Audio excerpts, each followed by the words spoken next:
ఈరోజు ఒక వ్యక్తిని పరిచయం చేయాలని మీ ముందుకొచ్చాను. ఈయన ఇప్పుడు తెలంగాణ రాష్ట్రం హైదరాబాద్‌లో ఉంటున్నారు.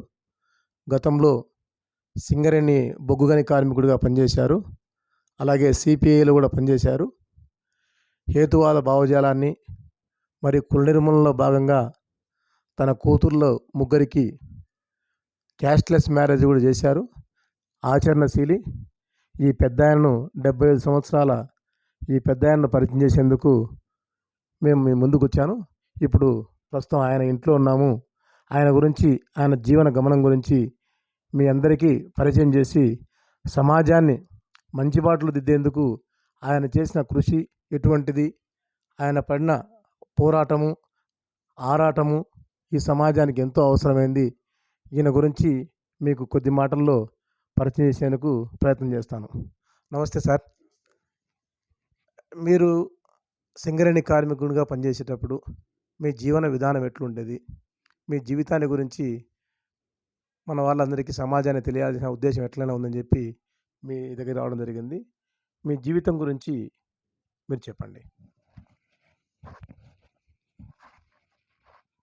నేను సింగరేణిలో గని కార్మికునిగా ప్రారంభించాను నా ఉద్యోగం. ఆ స్థితిలో నేను ఉద్యోగం చేసినంత కాలం కూడా గని కార్మికునిగానే చేసి రిటైర్డ్ అయ్యాను. ఆ కాలంలో ఆర్థిక ఇబ్బందులు ఎప్పటికీ నన్ను వెంటాడినాయి. ఆ ఆర్థిక ఇబ్బందుల నుంచి చాలా బాధలు నాకు ఎదురయ్యేది. అంతకు ముందు నాకు ఈ లోకం ఏమీ తెలియనప్పుడే శ్రీశ్రీ ఎవరో తెలియని కాలంలోనే నేను కూలి కోసం పట్టణంలో బ్రతుకుదామని బయలుదేరిన బాటసారిలాగా సేమ్ ఇట్లాగే బయలుదేరి వరంగల్ పోయాను. వరంగల్లో ఆకలితో తిరిగి చాలా బాధలు అనుభవించిన తర్వాత అక్కడ ఒక ట్యూషన్ చెప్పుకోవటం మొదలుపెట్టా.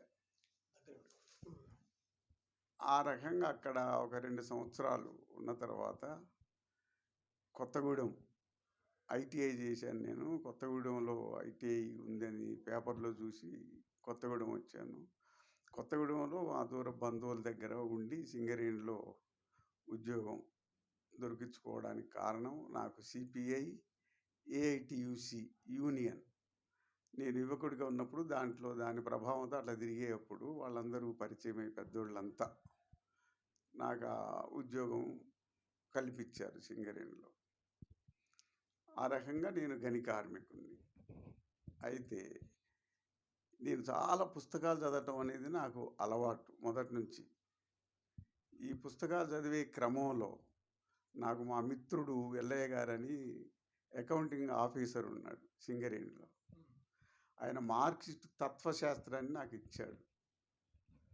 మార్క్సిస్ట్ తత్వశాస్త్రం అది నేను మొదటిసారి చదివిన ఒక లోకజ్ఞానం పుస్తకం. అంతకుముందు ఎన్ని చదివినా కూడా అవి నాకేటికి పనికిరాలే.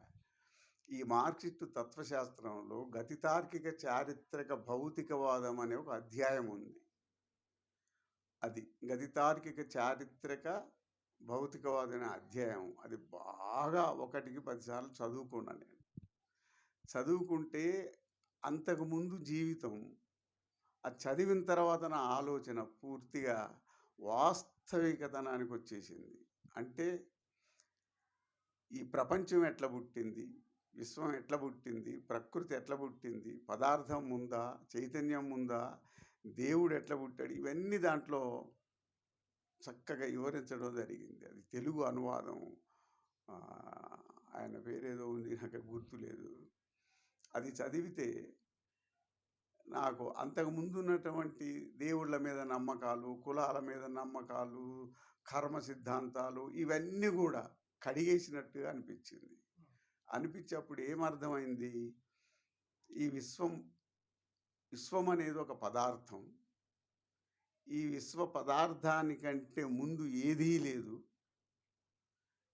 ఈ విశ్వ పదార్థమే క్రమేణ సూర్యుడు, ఆ తర్వాత అనేకమైన నక్షత్రాలుగా పరిణామం చెందడం జరిగింది.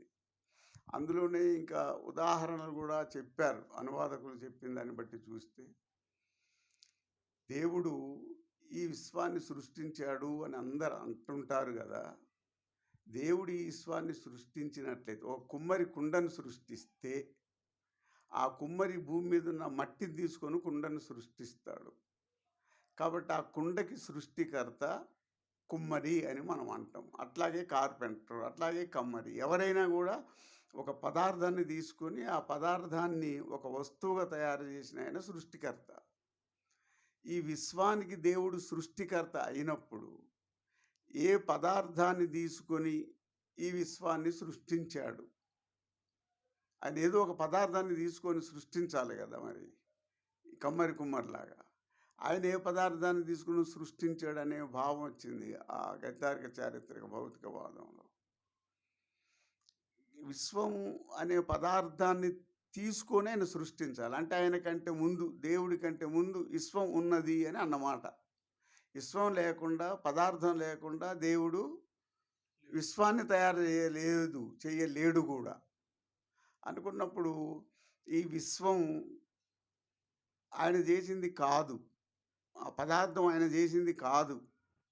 అట్లాగే ఆ పదార్థాన్ని చేసిన దేవుడు అనుకునేవాడు ఏ పదార్థంతో తయారయ్యాడు?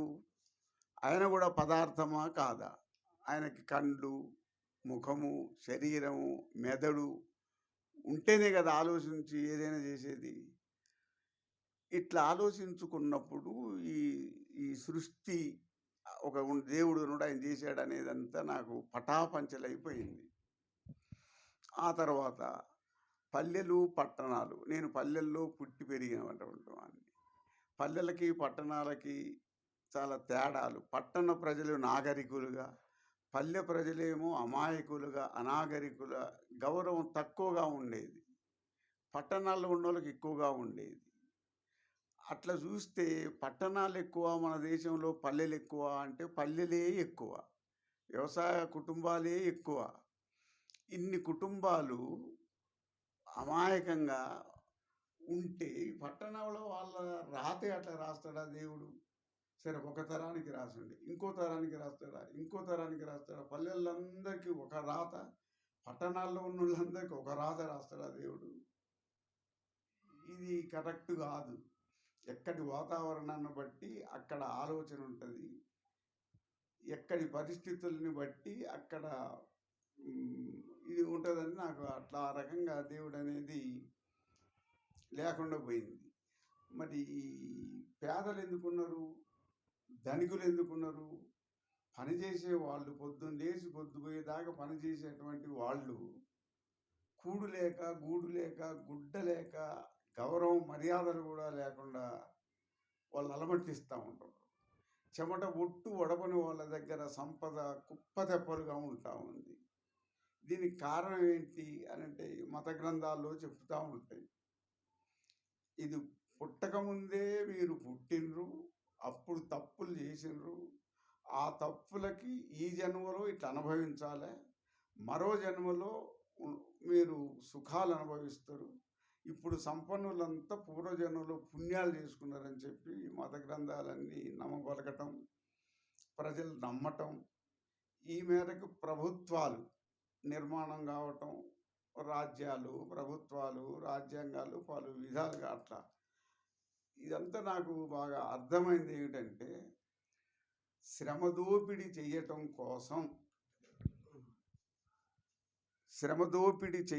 కోసం, శ్రామికుల్ని మైమరిపించటం కోసం, మతి మళ్లించడం కోసం, దగా కోసమే ఈ భావాలు పుట్టినాయి.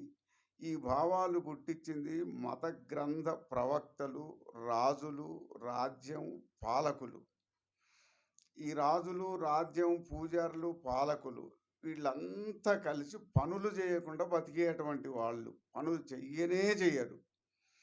పనులు చేసిన వాళ్ళ పని ఫలితాన్ని అనుభవించడం కోసం పరిపాలన పెట్టుకున్నారు. పనులు చేయకుండా బతకటమే పరిపాలన ఇప్పుడు మనకి కనపడతా ఉంది. ఎంత పనులు చేసినా, ఎన్ని సంపదలు సృష్టించినా, ఆ సంపద మాది అని శ్రామికులు గుర్తించట్లేదు. వాళ్ళకి సోయి లేదు. సోయి లేకుండా చేసిన ఈ మతాలు. ఈ కృషి నాది గాదు.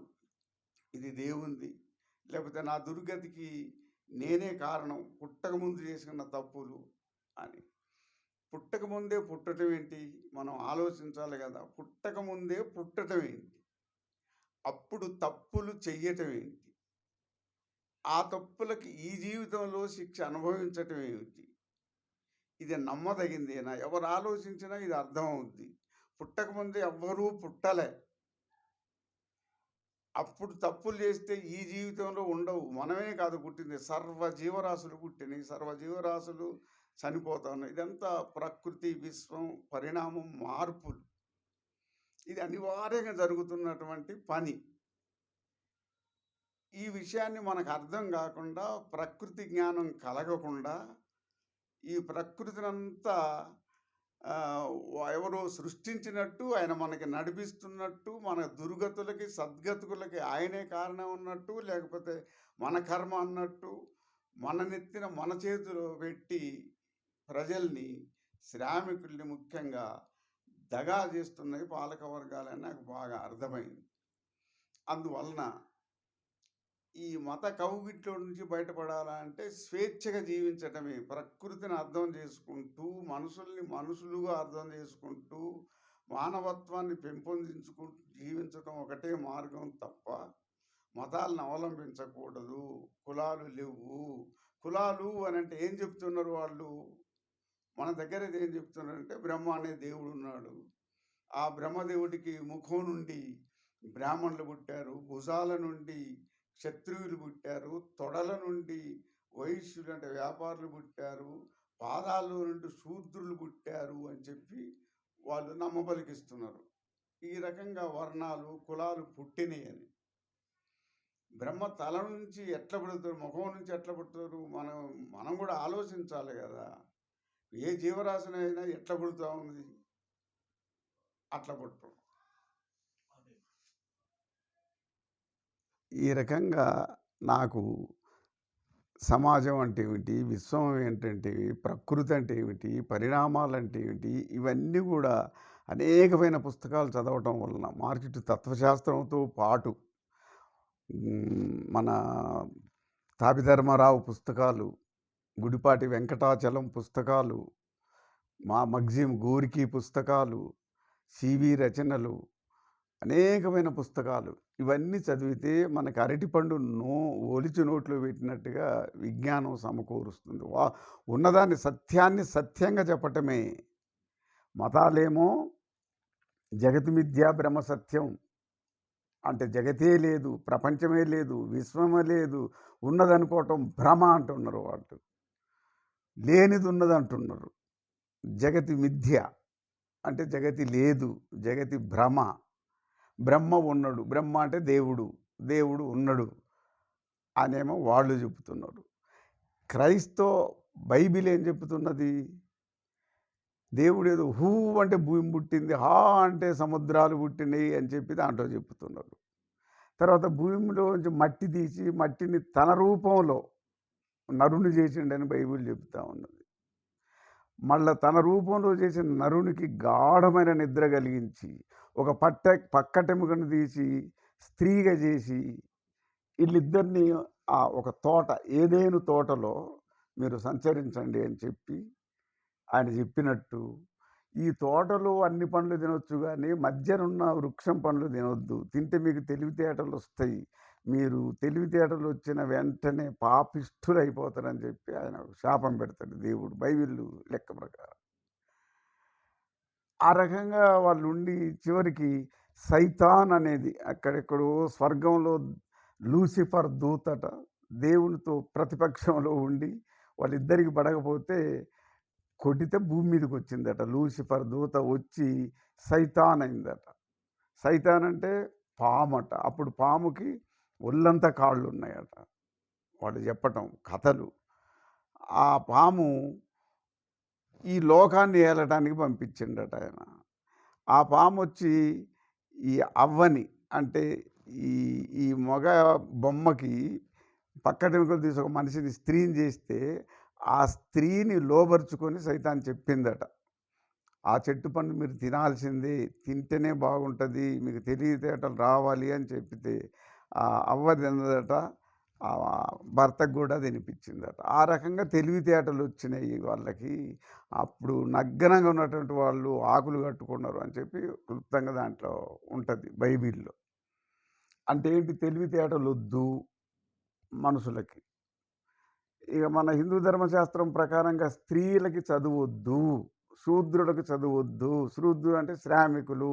ఈ రకంగా ఎటొచ్చి మత గ్రంథాలు, పాలకులు వాళ్ళు మనని నడిపించే విధానంలో చదువొద్దు, జ్ఞానం వద్దు, పొద్దు పొడిచి పొద్దు గడిచేదాకా ఎద్దుల్లాగా మొద్దుల్లాగా పనిచేసి ముద్దకు కూడా దూరమై బతకండి, అది కరెక్ట్ బతుకని చెప్పి మనకి పాలకులు, మతాలు బోధించి చెప్తా ఉంటే మనం ఆ బోధని నమ్మి అట్లా నడుచుకుంటా ఉన్నాం.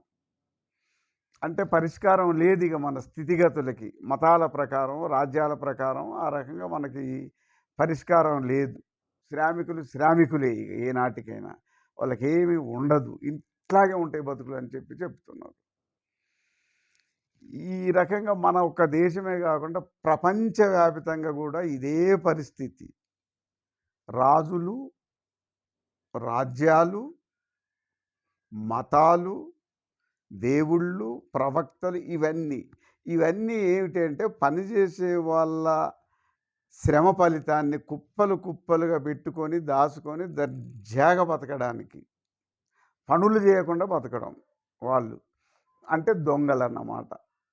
ఇప్పుడు మన జేబులు కొట్టే వాళ్ళు అటు చూడు అని అటు చూస్తే ఇటు జేబు కొట్టినట్టుగానే మతి మళ్ళించడం.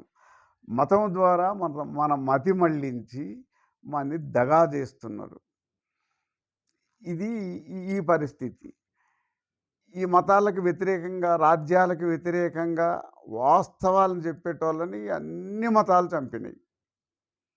క్రైస్తవ మతం బ్రూనో అనే ఒక ఖగోళ శాస్త్రజ్ఞుణ్ణి, బైబిల్ ఏం చెప్పిందంటే ఆకాశం భూమి మీద బోర్లింపబడి ఉన్నది, భూమి బల్లపరుపుగా ఉన్నది, ఇది విశ్వం అని చెప్పి బైబిల్లో ఉన్నది. బ్రూనో ఏమన్నాడంటే అట్లా కాదు, భూమి ఒక చిన్న గ్లోబు, ఆకాశం బోర్లింపబడి లేదు, అనేకమైన నక్షత్రాలు, కోటానుకోట నక్షత్రాలు ఇంకా ఉన్నాయి, అనంతంగా ఉన్నాయి అని చెప్పితే మతానికి వ్యతిరేకంగా, బైబిల్కి వ్యతిరేకంగా చెప్తామని చెప్పి ఆయన్ని మంటల్లో కాలి చంపడం జరిగింది. ఇట్లా యథార్థం చెప్పిన వాడిని చంపడం మతాల ఉద్దేశం. ఆ రకంగా యథార్థవాదిని లోక విరోధి అని కూడా వాళ్ళు నిందించడం జరిగింది. యథార్థవాది లోక విరోధి అట. అంటే యథార్థం చెప్పొద్దు, వాస్తవం చెప్పొద్దు, నిజం చెప్పొద్దు, నిజం గ్రహించొద్దు. నిజం చెప్పిన వాళ్ళని, నిజం గ్రహించిన వాళ్ళని, నిజం మాట్లాడిన వాళ్ళని, నిజ జీవితాన్ని జీవించే వాళ్ళని ఈ రాజ్యాలు, మతాలు చంపుడే. ఆ రకంగా ఈ చంపటానికి వ్యతిరేకంగా అంటే రాజులు, బానిస యజమానులు, వాళ్ళంతా ఈ మనలాంటి జనాల్ని మతాల ద్వారా, భౌతిక నిర్బంధాల ద్వారా, వాళ్ళ మారణాయుధాల ద్వారా అదుపులో పెట్టుకోవటం జరుగుతూ వస్తూ ఉంటే, మరి ఈ శ్రామిక వర్గంలో ఈ మన మన వైపు నుంచి కూడా అనుమానించే వాళ్ళు, ఇదేదో తప్పు జరుగుతుందానికి స్పార్టకస్ లాంటి బానిసలకు వ్యతిరేకంగా పోరాటాలు చేసినటువంటి వాళ్ళు ఆది కాలం నుంచి ఉన్నారు. వాళ్ళని రాజ్యాలు, మతాలు అణిచివేస్తూ వస్తూ ఉన్నాయి. ఈ రకంగా ఉన్న పరిస్థితుల్లో మతరాజ్యాలు, రాజుల రాజ్యాలు మనకు ఆలోచన లేకుండా మనని పరిపాలిస్తూ ఉంటే సాయుధ పోరాటాలు తప్పనిసరి జరిగినాయి అన్నమాట. సాయుధ పోరాటాలు, ఈ సాయుధ పోరాటాలు జరగగా క్రమేణా ఇప్పుడు మనకి స్వాతంత్రం వచ్చిన తర్వాత మనకి నూతన రాజ్యాంగం వచ్చింది. అంబేద్కరు ఇంకా మహానుభావులు ఎంతోమంది కృషి ఫలితంగా రాజ్యాంగం ద్వారా వచ్చింది.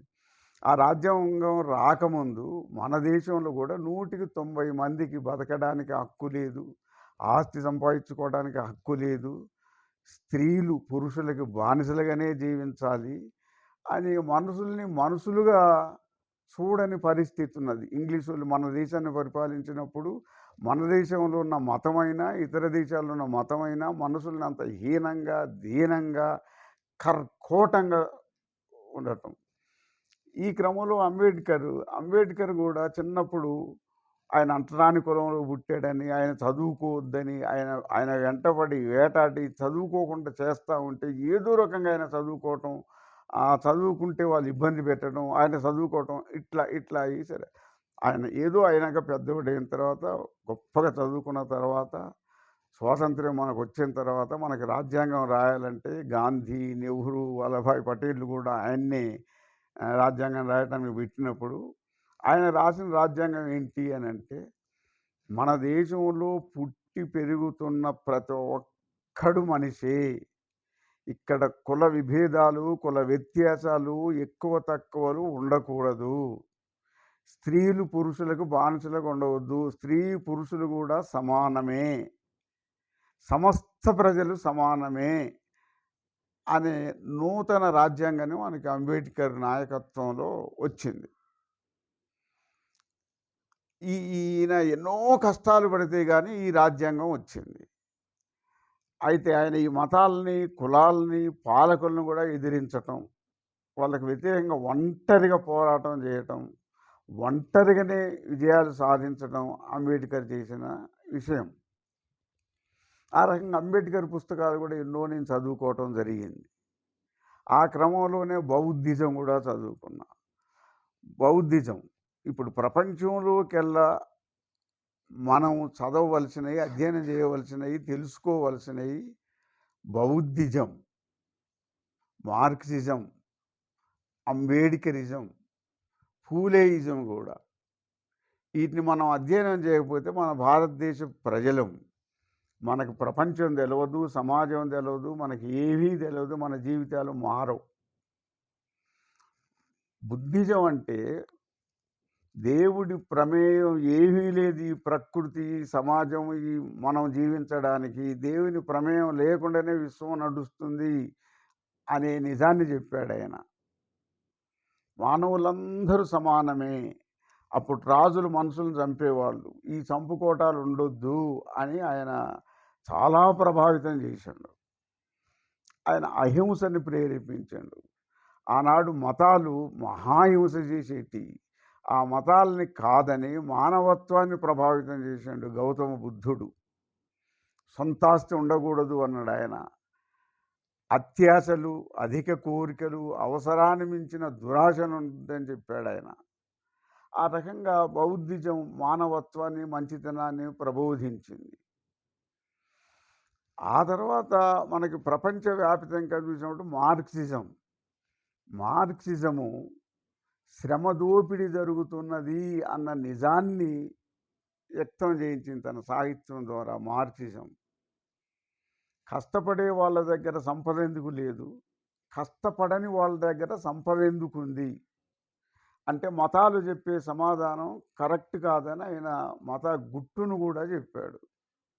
శ్రమ దోపిడీ జరుగుతున్నది, ఈ శ్రమ దోపిడీ నిర్మూలన జరిగితేనే, ఒకరిని ఒకరు దోచుకొని సమాజం ఏర్పడితేనే సమాజం స్థాపింపబడుతుంది అని చెప్పాడు ఆయన. బుద్ధుడేమో కోరికలొద్దు, ఒకరినొకరు చంపుకోవద్దు, దోచుకోవద్దు, మనుషులందరూ మనుషుల్లాగా జీవించాలని మంచి బోధలే చేశాడు. మార్క్స్ ఏమో పోరాటాలు చేయాల్సిన అవసరం ఉన్నది, వాళ్ళు మన మాట వినకపోతే మనం ఫైట్ చేయాల్సిన, ప్రపంచ కార్మికులంతా ఒకటి కావాలి, ఈ దోపిడీ వ్యతిరేకంగా పోరాటం చేయాలి, ఆ రకంగా దోపిడీ నిర్మూలించాలని చెప్పి ఆయన బుద్ధుని కంటే తీవ్రంగా చెప్పటం జరిగింది. అంబేద్కర్ కూడా బుద్ధిజాన్ని కాస్త ఎక్కువ చెప్పాడు. అంబేద్కరిజం మనకి ఎందుకు అత్యవసరం అని అంటే, మన దేశంలో విజ్ఞానం లేదు, మనం చాలా అంధకారంలో జీవిస్తున్నాం, మనం తెలివితేటలు లేని సమాజంలో ఉన్నాం. కులాలు, అంటరాని కులాలని, శూద్ర కులాలని, వీళ్ళందరికీ తెలివి రా. ఇప్పుడు బాపని అగ్రవర్ణాలు ఉన్నారు, వాళ్ళు ఎవరు చదువుకోవద్దని, ఆస్తిపరులకి హక్కులని దాన్ని ఆయన వ్యతిరేకించి కొత్త రాజ్యాంగాన్ని ప్రజలందరూ సమానము, భావ ప్రకటన స్వేచ్ఛ, మతాలను నమ్మొచ్చు, దేవుళ్ళని నమ్మొచ్చు, అది వాళ్ళ ఇష్టం. మేము మతాలను నమ్మము, దేవుళ్ళని నమ్మం అనేది వీళ్ళ ఇష్టం. వాళ్ళ ఇష్టాలు వాళ్ళకు వదిలిపెట్టి రాజ్యాంగం ఏం చేయాలంటే ప్రజల సంక్షేమాన్ని చూడాలి. ప్రజల సంక్షేమాన్ని రాజ్యం చూడాలంటే ఆ రాజ్యాన్ని ప్రజలే నిర్మించుకోవాలి. ఇది ప్రజల రాజ్యం కావాలి. ప్రజల్ని ఇంకొకటి పరిపాలించొద్దు, ప్రజలే పరిపాలించుకోవాలి అని ప్రజాస్వామ్య రాజ్యాంగాన్ని ఆయన తీర్చిదిద్దాడు అన్నమాట. ఆ రాజ్యాంగం ప్రకారంగా ప్రజలు మన దేశంలో 18 సంవత్సరాలు నిండిన వయోజనులందరూ కూడా ఓటు హక్కు కలిగి ఉంటారు. వాళ్ళు ఇష్టమైన ప్రభుత్వాన్ని నిర్మించుకుంటారు. ఆ ప్రభుత్వాలు వీళ్ళని పరిపాలించాలి. అంటే వీళ్ళు నిర్మించుకున్న ప్రభుత్వాలు వీళ్ళని పరిపాలించాలి. వీళ్ళు నిర్మించుకున్నది ఎందుకు? మమ్మల్ని పరిపాలించమంటం అంటే ఏమిటి? మా సంక్షేమాన్ని చూడండి, మేము పనులు చేస్తాం, మా క్షేమాన్ని మీరు చూడండి, మమ్మల్ని కాపాడండి, మనకు వాచ్మెన్ డ్యూటీ లాగా, లేకపోతే అట్లా ఆ రకంగా పాలకులు మనకి దాదాపుగా సేవకులు. మాకు సేవ చేయండి, మేము పనులు చేస్తాం, మీరు మాకు సేవ చేయండి అని వీళ్ళు ఎవరినైతే ఎన్నుకుంటారో వాళ్ళే మంత్రులు, ఎమ్మెల్యేలు, ప్రజాప్రతినిధులు, ముఖ్యమంత్రులు, ప్రధానమంత్రులు, రాష్ట్రపతులు. ఈ రకంగా ప్రజాస్వామ్యం ప్రజల చేత నిర్మింపబడదు. అయితే చాలామంది ఏమంటున్నారంటే ఇది ప్రజాస్వామ్యం కాదు, ఇది బూర్జువా ప్రజాస్వామ్యం, ఇది మనకు అక్కర్లేదని అంటున్నారు. ఎందుకనంటే 75 సంవత్సరాల నుంచి మనకి రాజ్యాంగం ఉన్నది. 75 సంవత్సరాల నుంచి ఉన్న రాజ్యాంగం వలన ఎక్కడ పేదరికం నిర్మూలనైంది? ఎక్కడ కులమతాల వ్యత్యాసాలు నశింపబడ్డాయి? ఈ రకంగా చూస్తే ఎక్కడేసిన గొంగళి అక్కడలాగే ఉన్నది. అందువల్ల ఈ ప్రజాస్వామ్యం కరెక్ట్ కాదు అని దాన్ని అపార్థం చేసుకొని మరి ఇంకేంటిది అని అంటే కొట్లాట, పోరాటం అనే వాళ్ళు కూడా ఉన్నారు మనకి. ఎట్లా పోరాటం అంటే సంపదవంతులది గుంజుకోవటం. ఎక్కడ ఎక్కువ కానవస్తే అక్కడే నాది ఉందిరా అని మనం ఫైట్ చేయాలని. అట్లా చేయటానికి ఎంతమంది వినటానికి సిద్ధంగా ఉన్నారు? ఈ మతం వల్ల నిర్వీర్యం అయిపోయినారు ప్రజలు.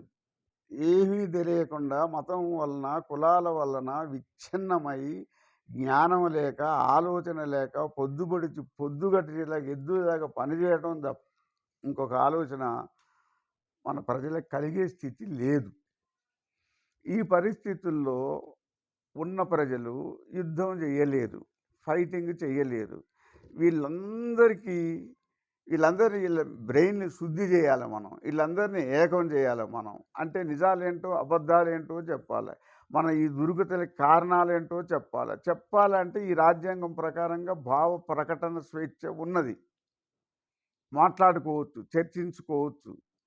ఈ రాజ్యాంగం ఉపయోగపడట్లేదు అని అంటే ఆ రాజ్యాంగాన్ని మనం ఉపయోగించుకునేది మనం ప్రజలం, ఉపయోగించుకునే స్థితిలో లేము. మన ఆ స్థితికి రానియట్లేదు ఈ పాలకులు, మతాలోళ్ళు.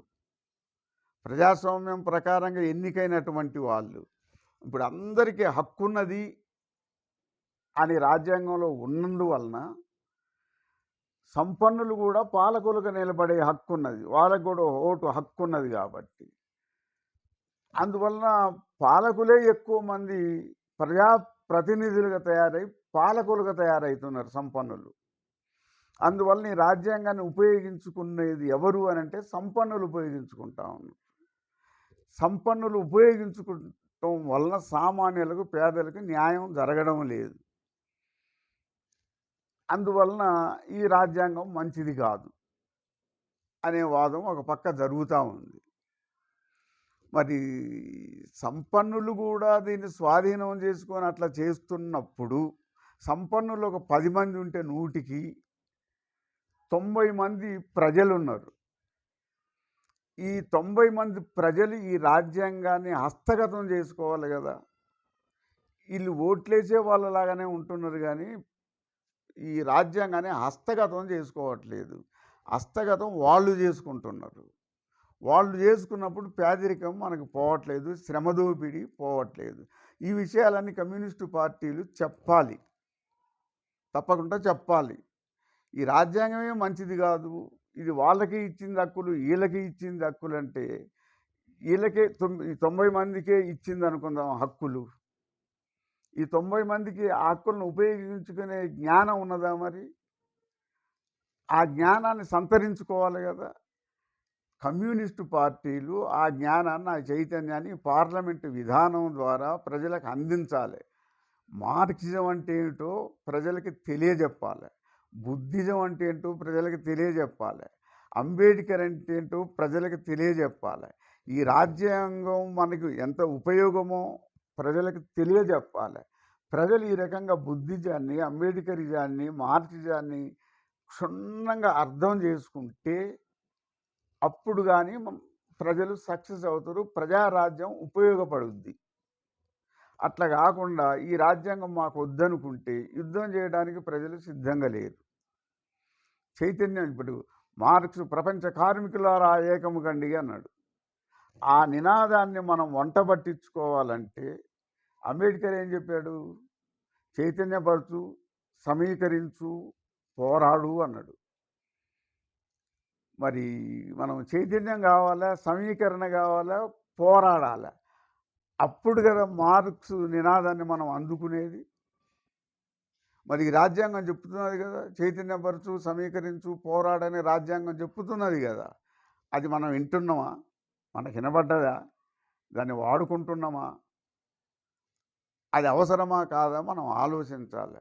మనం చైతన్యం కావాలి, సమీకరింపబడవాలి, పోరాటం చేయాలి, అప్పుడు ఫలితం ఉంటుంది. ఇప్పుడు మనం చైతన్యము లేము, సమీకరణ లేము, కులాలుగా మతాలుగా విచ్ఛిన్నమై ఉన్నాము, కర్మ సిద్ధాంతాన్ని నమ్ముకుంటున్నాము, చచ్చిన తర్వాత బతుకుతాం అనుకుంటున్నాము, చచ్చిన తర్వాత బతికి స్వర్గంలో ఉంటాం అనుకుంటున్నాము.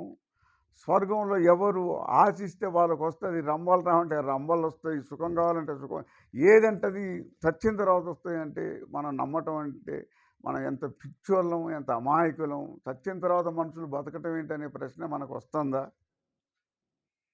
అప్పటిదాకా వీళ్ళు మనని ఆ రకంగా మభ్యపెడతా ఉన్నారు. ఇదంతా మార్క్సిజం, అంబేద్కరిజం, బుద్ధిజం చెప్పింది. దేవుడి ప్రమేయం లేదు. మన రాజ్యాంగం ప్రకారం కూడా దేవుడి ప్రమేయం లేదు, కుల మత ప్రమేయాలు లేవు. బుద్ధిజం ప్రకారం అదే. మార్క్సిజం కూడా మతాన్ని మత్తుమంది అన్నది. మనం ఈ బుద్ధిజాన్ని, అంబేద్కరిజాన్ని, మార్క్సిజాన్ని అర్థం చేసుకోకుండా, ఆచరించకుండా మనం కమ్యూనిజం చేరుకోలేము. కమ్యూనిజం అంటే ఇంతవరకు ఎవరికి తెలియదు. కమ్యూనిజం అంటే ఇప్పుడు మనం పల్లెల్లో కాదు, పట్టణాలైనా మనది ఒక కుటుంబం ఉన్నది అనుకుందాం. ఆ కుటుంబంలో బడికి పోయే ఈడు పిల్లలు బడికి వెళ్తూ ఉంటారు. ఉయ్యాల్లో పడుకున్న పిల్లలు ఉయ్యాలు ఊగుతూ ఉంటారు. ఆ ఉయ్యాల ఊపే పెద్దోళ్ళు, మాలాంటి ఇంకా వృద్ధులు ఉయ్యాలు ఊపుకుంటూ వాళ్ళు చేస్తూ ఉంటారు. ఇక 20 సంవత్సరాలు, 30 సంవత్సరాలు, 50, 40 సంవత్సరాల వాళ్ళు ఏ పనులు చేయాలి, టీచర్ పనులు కానీ, వ్యవసాయం పనులు కానీ, ఏ పనులు చేయాలన్నా వయసుకు తగ్గ పనులు వాళ్ళు చేస్తూ ఉంటారు. ఒక కుటుంబంలో ఒక కుటుంబమే. మనం గొడ్లు కాసేవాడు గొడ్లు కాస్తాడు, నాగలు దున్నేవాడు నాగలు దున్నుతాడు, మంచెలు కాసేవాడు మంచెలు కాస్తాడు. ఈ రకంగా పనులు చేస్తారు. ఎవరికి చేతనైన పని వాడు చేయటం, ఎవరికి చేతనైనంత బట్టలు వాళ్ళు ధరించటం, ఒక కుటుంబంలో బతకటం. ఇది మనకెవరు చెప్పింది కాదు, అది కుటుంబ నేపథ్యం. ఆ కుటుంబంలో మనం ఉన్నది, మనం పుట్టి పెరుగుతున్న వ్యవహారం అది. అది సమానత్వం అంటే. సమానత్వం అంటే సోషలిజం అంటే నిజంగా మన కుటుంబంలో సోషలిజం ఉన్నది. సహజంగా మన కుటుంబాల్లో సోషలిజం ఉన్నది. ఇప్పుడు పెద్దవాళ్ళు ఎక్కువ కష్టపడుతూ ఉంటారు, చిన్నపిల్లలు అంత కష్టపడకపోతే ఇది సమానత్వం ఎట్లయిద్ది అని వాదించే వాళ్ళు ఉన్నారు కొంతమంది. అట్లా కాదు, ఎవరు చేయగలిగిన పని వాళ్ళు చేయటం, అందరూ హాయిగా బతకడం. ఒక ప్లేట్ ఇంత తినేవాడు తింటాడు, ఇంత తినేవాడు తింటాడు, తక్కువ ఉండవంటాడు. నిక్కర్లు వేసుకునే చిన్నపిల్లలు ఉంటారు, పెద్ద పంచెలు కట్టుకునే పెద్దోళ్ళు ఉంటారు, పెద్ద చీరలు కట్టే మహిళలు ఉంటారు. వీళ్ళంతా కలిసి ఎవరి అవసరాలు వాళ్ళు తీర్చుకుంటూ, ఎవరికి చేతనైన పని వాళ్ళు చేసుకుంటూ కలిసిమెలిసి జీవిస్తారు. వీళ్ళకి వైద్యం అవసరమైతే అందరూ ఇక్కడ, వాళ్ళకి వైద్యం అయితే నాకెందుకని మన కుటుంబంలో అంటమా, అనుకోగలమా? ఇది కుటుంబ వ్యవహారం. ఇది సహజ సోషలిజం. ఇది పరివర్తన చెంది ఇది వికసించాలి. ఇది వికసించడానికి బదులు ఇది చిన్నమైపోతుంది. మనకి సోషలిజం అంటే ఏదో అని అనుకుంటా ఉన్నాం. కమ్యూనిజం అంటే కూడా ఇదే.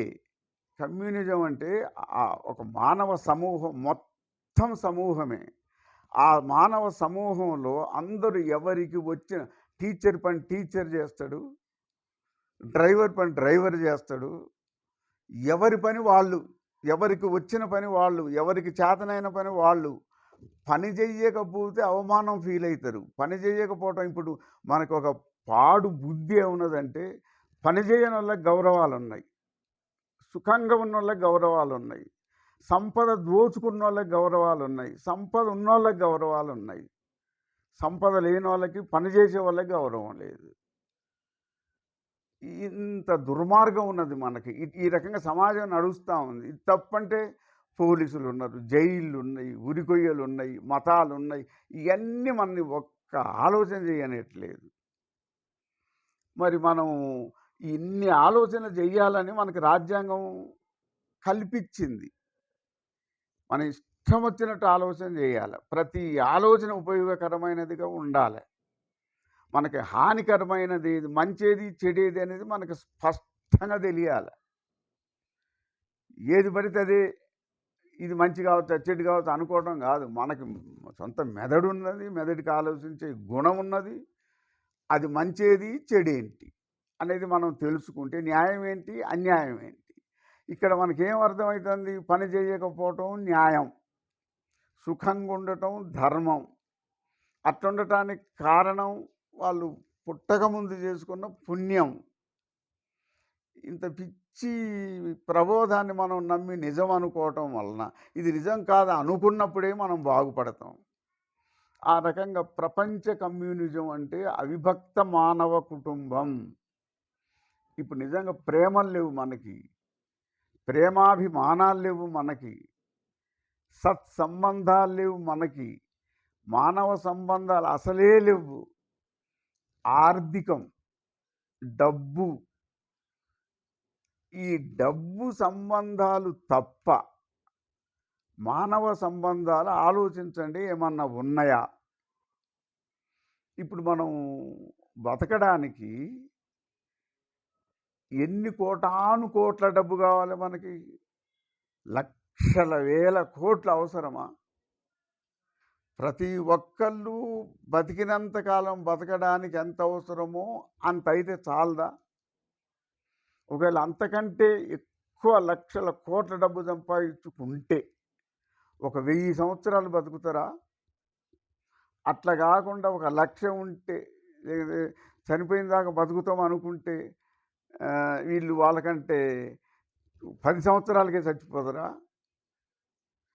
ఆయుసు డబ్బులతో పెరగదు. మనం జీవించినంతకాలం హాయిగా జీవించాలి. హాయిగా జీవించాలంటే అనవసరపు కోరికలు, ఇప్పుడు మనము మతాచారాల కోసం పెళ్ళిళ్ళు చేసుకోవాలి అని అంటే, నేను పెళ్ళి చేసుకోకముందు కూడా నాకు ఈ పెళ్ళిళ్ళంటే పెళ్ళి చేసి చూడు, ఇల్లు కట్టి చూడు అనేది ఒక భయంకరమైన స్లోగన్ వినబడేది. కట్నాలతో ఎంతోమంది చచ్చిపోవటం మనం చూస్తూ ఉన్నాం. పెళ్ళి అంటే ఇంపాసిబుల్ అన్న స్థితిలో ఉన్నాం. నిజంగా పెళ్ళి అంటే ఎంత సులభం కావాలి? స్త్రీ పురుష సహజీవనం కంపల్సరీ. దానికి డబ్బుకు సంబంధం ఏంటి? డబ్బు లేకుండా పెళ్ళే జరగదు, పెళ్ళి చేసుకునేదే లేదని సమాజం చెప్తా ఉంది. ఈ కులపొడి కావాలి, ఆ మత పొడి కావాలి, ఆ కులాల్లో మతాల్లో మన ఇరికిచ్చి మళ్ళీ డబ్బు లేకపోయినా తంటే, కులం వాళ్ళు దొరకపోయినా తంటే పెళ్ళిళ్ళు కానే కావు. అంటే మనం మతం గ్రిప్పులో ఎట్లున్నాం? మనం పెళ్లి చేసుకోవాలంటే పూజారి పర్మిషన్ కావాలి. మనం ఇల్లు కట్టుకోవాలంటే వాస్తు చూసే పూజారి పరిష్కారం కావాలి. ప్రతీది మనం పూజారిని అడిగి దానికి డబ్బులు పెట్టి, దండం పెట్టి ఆయన చేసుకోమని చేసుకోవాలి, లేకపోతే లేదు. ఇట్లెందుకు? నేను పెళ్లి చేసుకోకముందు పేపర్‌లో చదివింది ఏమిటంటే, నన్ను ఎక్కువ ప్రభావితం చేసింది పెళ్ళిళ్ళకి సంబంధించి, హైదరాబాద్ ట్యాంక్ బండ్ దగ్గర ఒక సైంటిస్ట్ కూతురు 2 సంవత్సరాల తన బాబుని సంకన పెట్టుకొని ఆ ట్యాంక్ బండ్‌లో చచ్చిపోయిందని పేపర్‌లో చదివిన. ఎందుకు అట్ట జరిగింది అనంటే, వాళ్ళ నాన్న సైంటిస్టు. ఆయన ఒక 3 అంతస్తుల భవనం నిర్మాణంలో ఉంది, కడుతున్నాడింకా. అందులో కొడుక్కి ఒక వాటా, బిడ్డకి ఒక వాటా ఇస్తా అని చెప్పాడు. తర్వాత ఆ కాలంలోనే 50,000 ఆయన కట్నంగా ఇచ్చాడు ఆ అబ్బాయికి. 50,000 అంటే 70 ఆ ప్రాంతంలో, 1970 ఆ ప్రాంతంలో నేను చెప్పేది. ఆ ప్రాంతంలో 50,000 అంటే నాట్ ఏ జోక్. ఇచ్చిండు. ఆ కట్నం ఇచ్చి ఆ వాటా కూడా ఇస్తానన్నాడు. పెళ్ళైపోయింది. ఆయన చనిపోయిండు సైంటిస్టు. చనిపోతే ఈ అన్న ఆ ఇంట్లో వాటా ఇవ్వట్లే. ఈమె అత్తగారు, భర్త గారు వాటా కావాల్సని బాధ పెడతా ఉన్నారు. ఆమె ఎటూ పాలుపోక 2 సంవత్సరాల తర్వాత బిడ్డని తీసుకుపోయి అందులో పడి చచ్చిపోయింది. ఆమె చచ్చిపోయింది, ఆ బిడ్డ చచ్చిపోయింది. అంటే పెళ్లి కోసం, డబ్బు కోసం ఇది జరిగిందని నాకు అనిపించింది నా పెళ్ళికి ముందు. చాలా అది నన్ను ప్రభావితం చేసింది. డబ్బు లేకుండా పెళ్లి చేసుకుంటే ఏమైతుంది అని అనుకున్నా నేను. డబ్బు లేకుండానే చేసుకోవాలి అనుకున్నా నేను. అనుకోని అన్వేషణ చేస్తే నాకు దొరకట్లే ఎవరు. అది పెళ్ళి కాదు, అట్టెవరు వస్తారు ఇట్లా అని దొరకలే. ఒక సంవత్సరం దాకా అట్లనే తిరిగిన తర్వాత ఎట్లాగో నాకు దగ్గర పేదోళ్ళు దొరకడం, టీ ఒక లడ్డుతో నా మ్యారేజ్ అయిపోయింది. ఒక టీ వచ్చిన వాళ్ళకి ఒక టీ లడ్డు అంతే, నా పెళ్ళి అయిపోయింది. అది 1975 1975లో పెళ్లి చేసుకున్నాం. బాగానే ఉన్నాం.